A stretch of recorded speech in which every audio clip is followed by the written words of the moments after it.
Easy game.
Stressed out.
Same fucking track every time.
Thank you for the follow.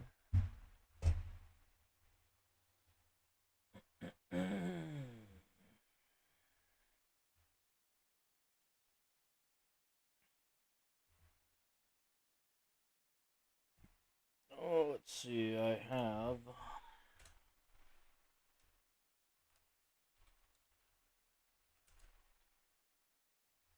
280 kills.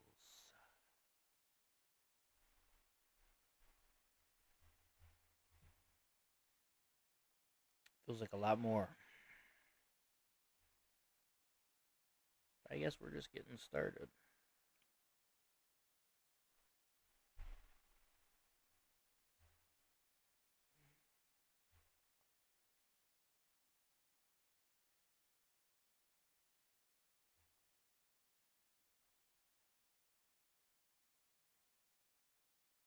Oh, this should be a good one.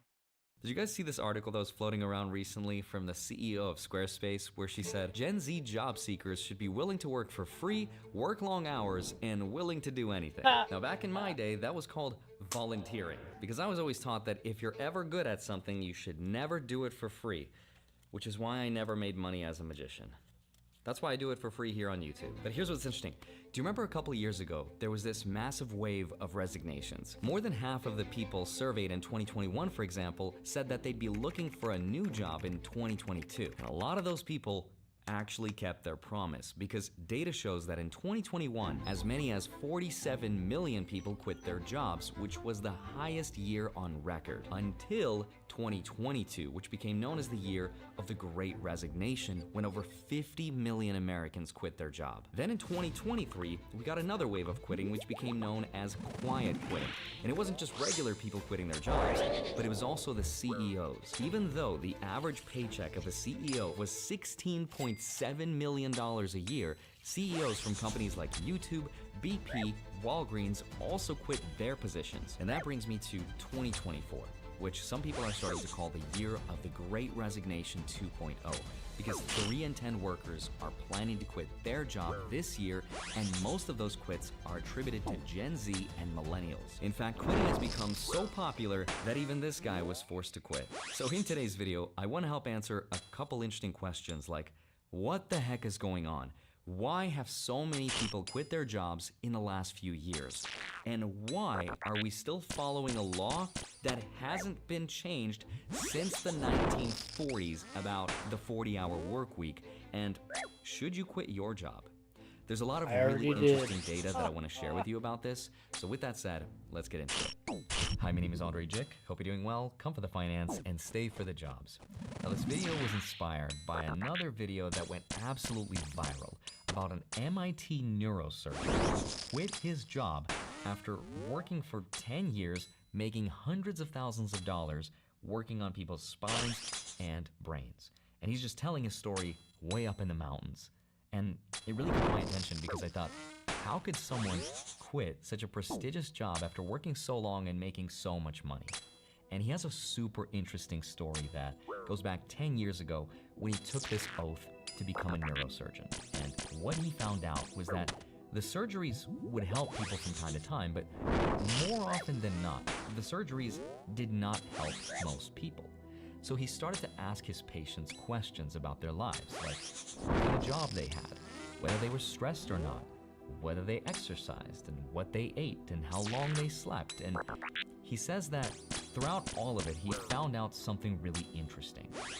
What he found was that the people that would be able to recover from his surgeries all had a couple things in common.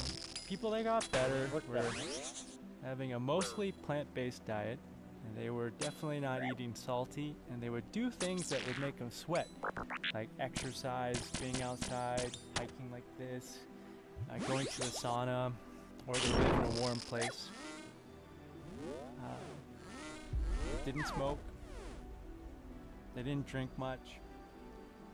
Usually had a good social support, like loved ones, family members, children, friends. Plant-based diet, dude? What the fuck? Man, I'm gonna get that pussy shit out of my fucking face. That's crazy. Like a way to socialize. No, what the deal is, the people who recover the most, they ain't working that much. It's fuck working. They would sleep. They would sleep like 8 hours every day. Yeah. And Well, they I get weren't my stressed sleep. out, or if they had a stressful job or something, they found a way to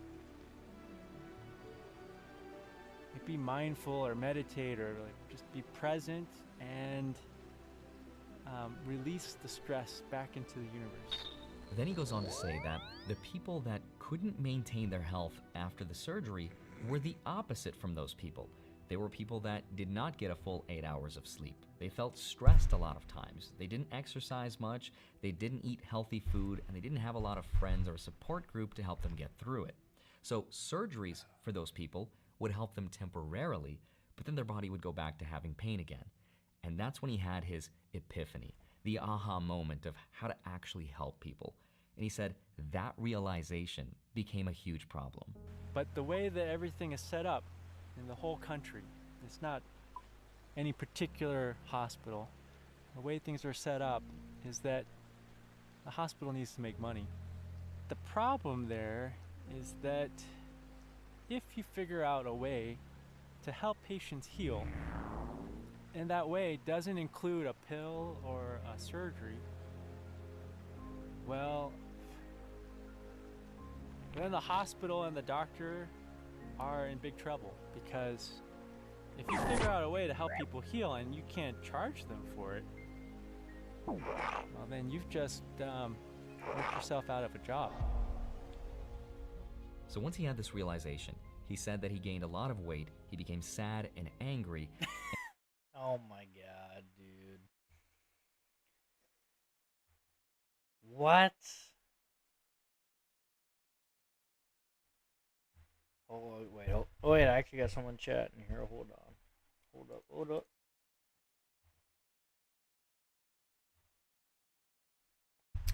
I am from Fargo, North Dakota.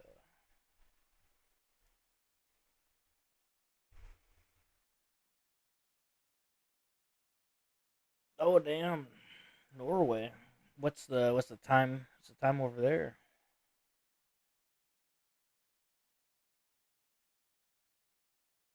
Yeah, I'm pretty new on Kick. Just new in general in streaming.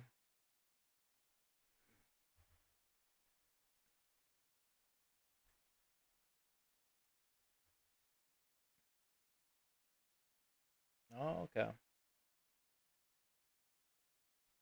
Yeah, thanks for the follow. Every little bit helps. So,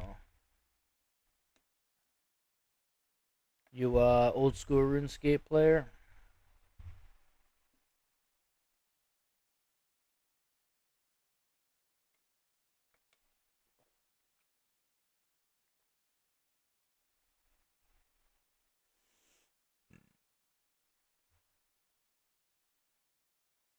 Dude, you don't play games? What the fuck? What?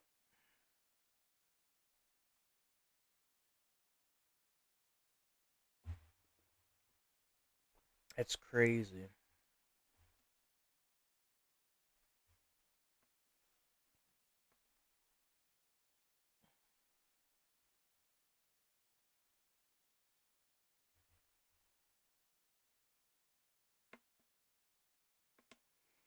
So you just go on streaming and try to sell shovels in the age of a gold rush that is streaming. I mean, I respect the hustle, but I'm gonna probably pass.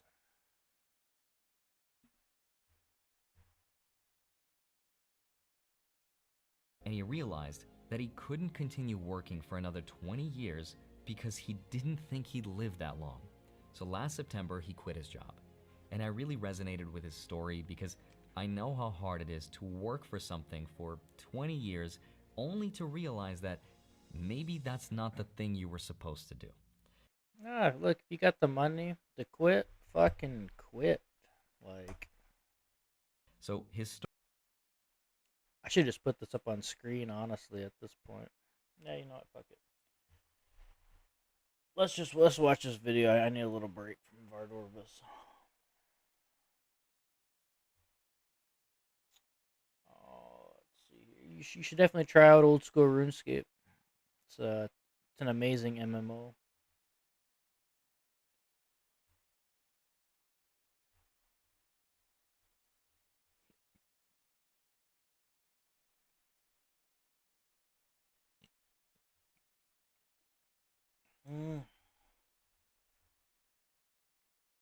If I had some money coming in, I'd maybe consider it. But I got $0 coming in, and I don't know when my next job will be. So there it is.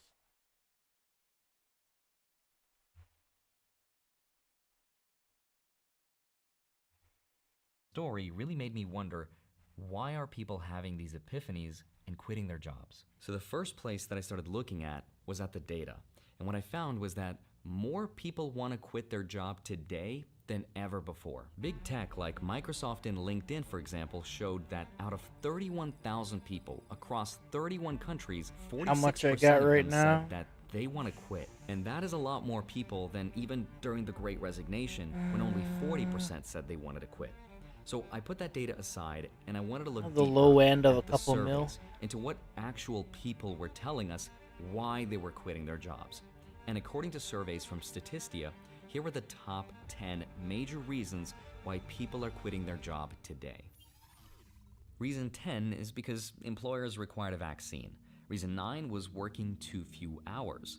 Number 8, some people wanted to relocate to a different area. 7, some people thought they worked too many hours, or the benefits weren't good, or not enough flexibility. Reason number 4, childcare issues. Number 3, people felt disrespected at work. Number 2, some people felt they had no advancement opportunities, but the biggest reason is that they thought the pay was just too low. These are all really good reasons for anyone to quit their job. But the problem is, they're not new. Anyone could quit their job for any of these reasons in any given year. And it doesn't really help me explain this phenomena of why so many people have quit so recently. So I decided to look back farther into the past. And the deeper I looked, the more this picture started to make sense. Because the real problem started before most of us were even born.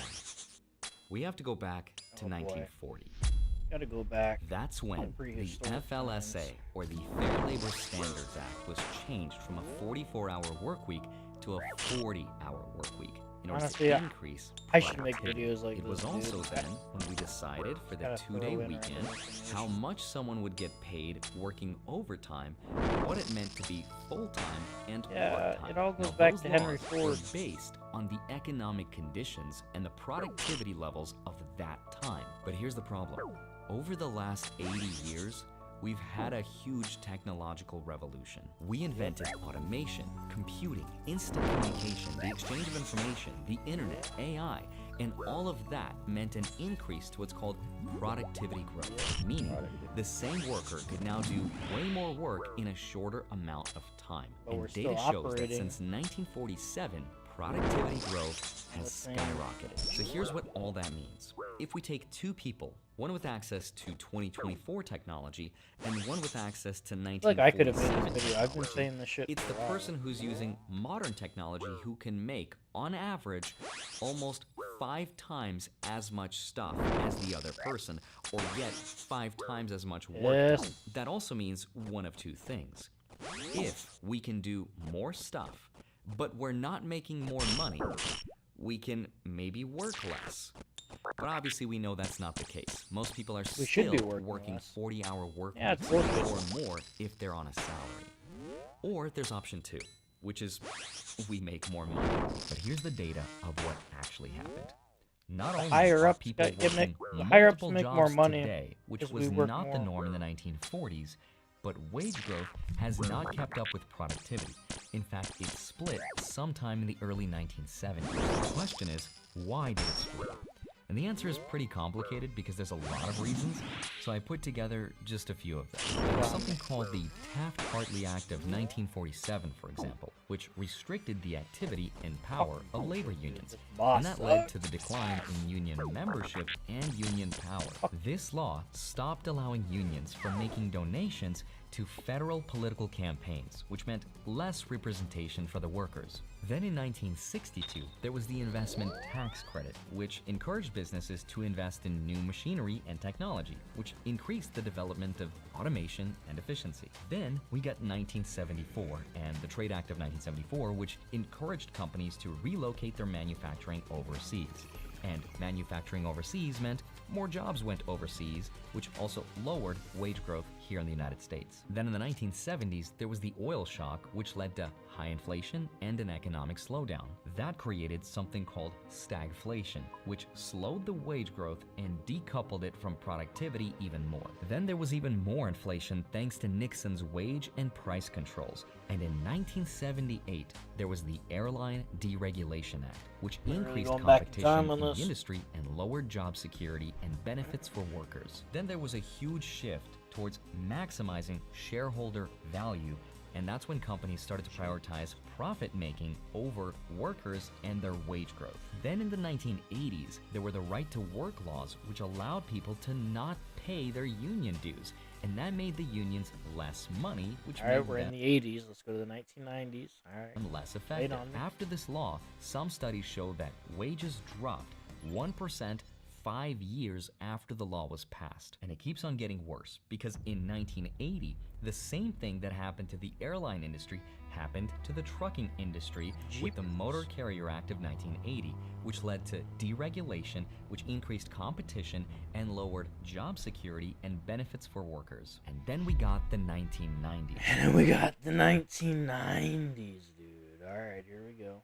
The world became more globalized. The nations of North America are ready. Strengthened by the explosion of growth We and got the trade. 2000s. Then we got the 2010s. 2020s. 2030s. That there is no turning back from the world of today and tomorrow.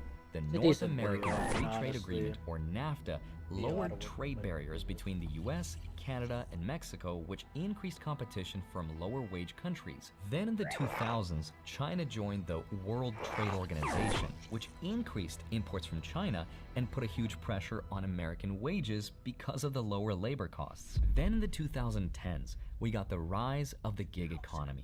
We got apps like Uber and Lyft, and those apps were great in allowing people to make more money, but it also led to the gig economy, which came without the wage protections and the standard employment benefits. Combine all of that with the crazy growth we've seen in the stock market and in real estate due to liquidity as a means to pay the debt from our past, and you get the world as we know it today. All in all, these are some of the reasons why workers today can get a lot more work done, but why they get paid less for it. And the expectations for workers are higher than they've ever been before, and that has led to burnout.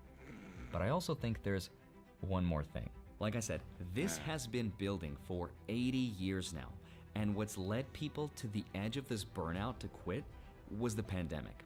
But really, the best answer that I could find that helps explain all of it is this. People have been living to work for a very long time, and I think the pandemic brought that moment of reflection for everyone. What do I want to do? What makes my heart sing? And people are thinking, if not now, then when? And I think she's absolutely right. Before, the mentality was, we should live so that we could work so that we can pay our bills.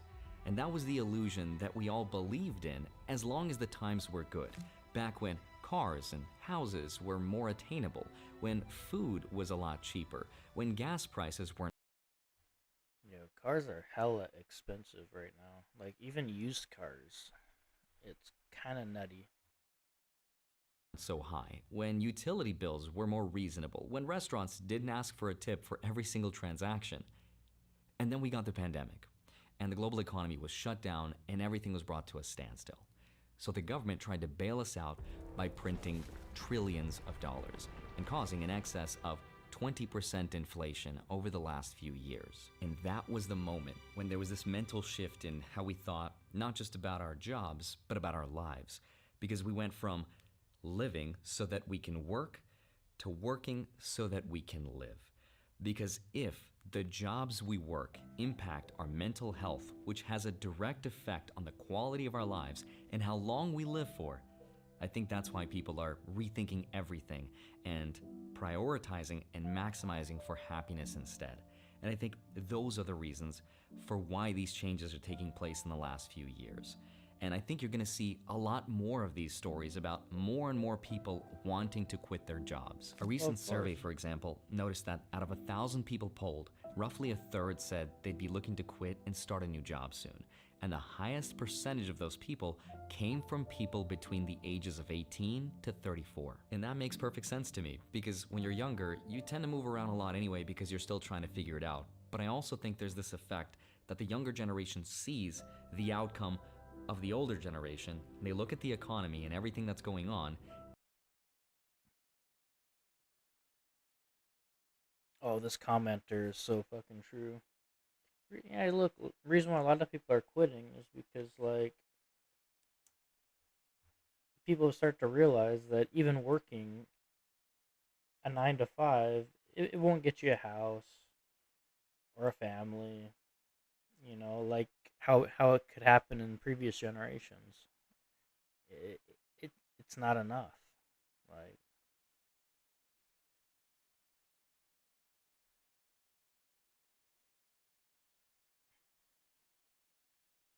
I mean, with how, like, efficient and everything has become, like, the normal should be like 25 hours a week. Like, after about 25, maybe 30 hours, like, at a certain point, you're just living your whole life at a job. 40 hours is way too fucking much.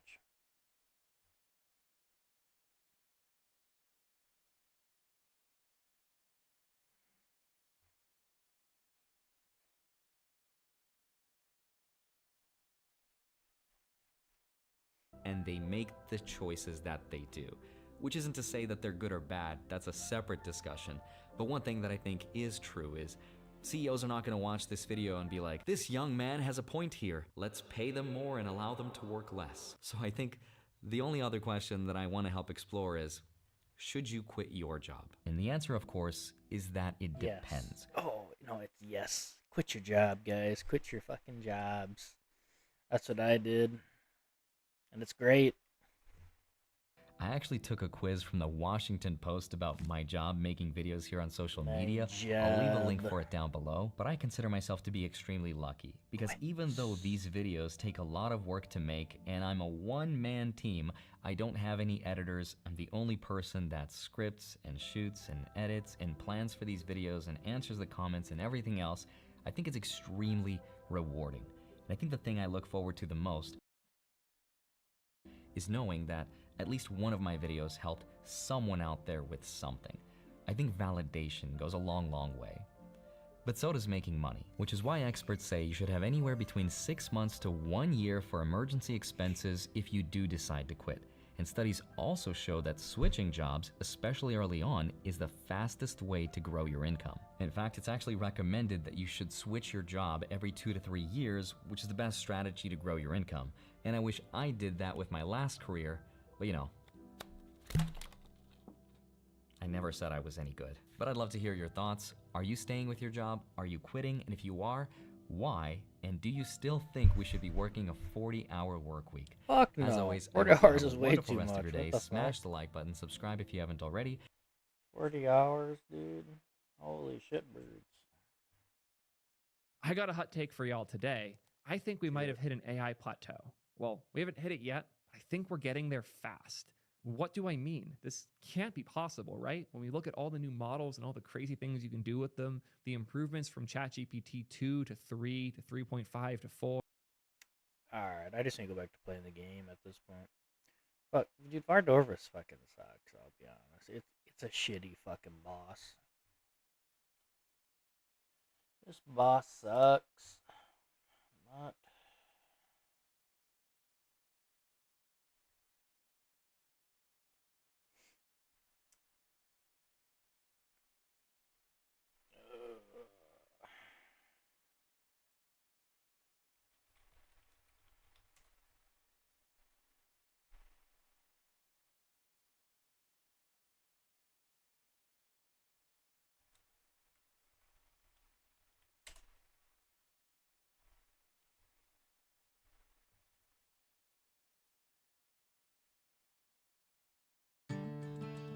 What the fuck?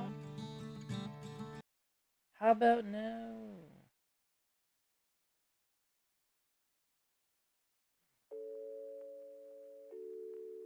Years ago, dude.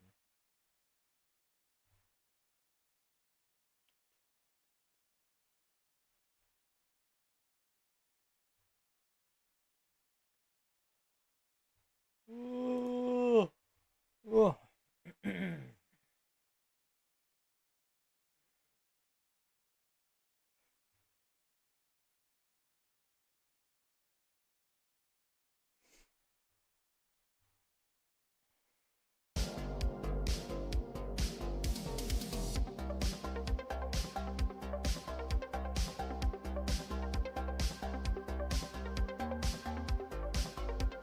Gotta grind it out.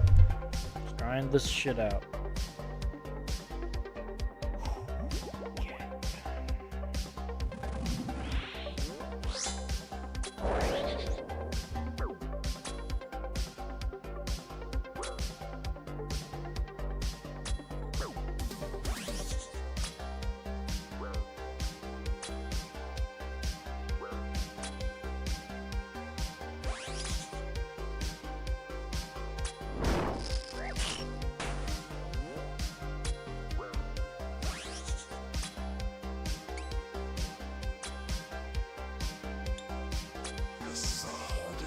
Hey, thanks for the follow.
In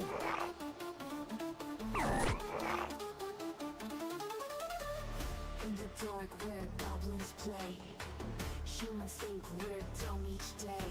La la la la la do the dum dum dum dum dum.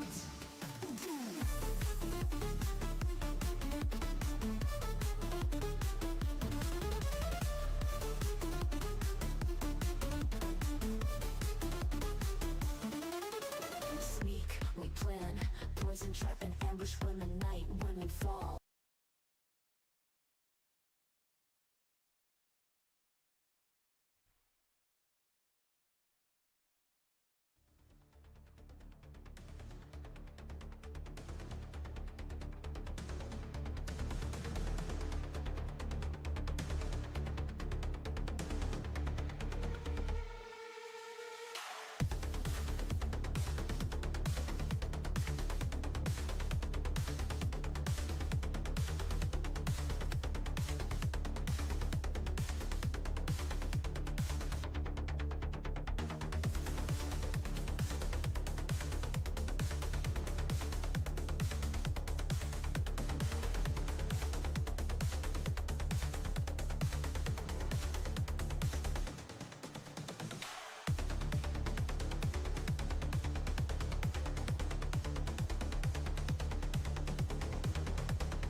That guy's your rapier, though.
if that fucking thing pops up and it's in the middle, I'm getting hit by it every goddamn time. Like, there's no way.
Oh, let's go.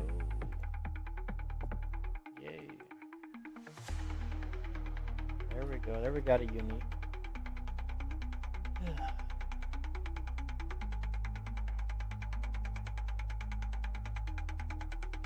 There we actually got a unique.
Play some real music, and for that I'm gonna have to stop streaming on YouTube. So, if you're watching on YouTube, go on over to Kick.